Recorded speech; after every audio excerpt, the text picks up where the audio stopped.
we've often thought about this a lot more.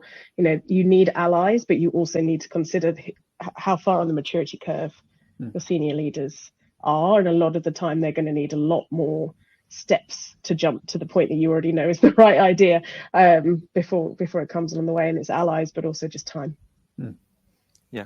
Laura, was there anything that your senior leaders particularly grabbed onto when you were implementing this as the kind of the key thing that they're like, yes, okay, we've got to have that?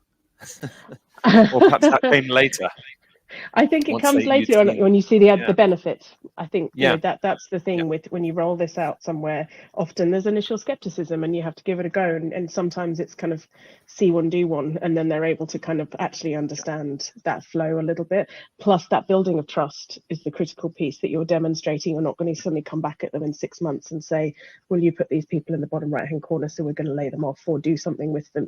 You've got to build that mature conversation that says we're talking talent here, and don't worry, it's not necessarily linked to you losing people when you're so stretched and you've got so much going on. I think the big thing is also just that actually the aha moment when you realize that you've identified someone good, you've given them a stretch opportunity, and look at them fly.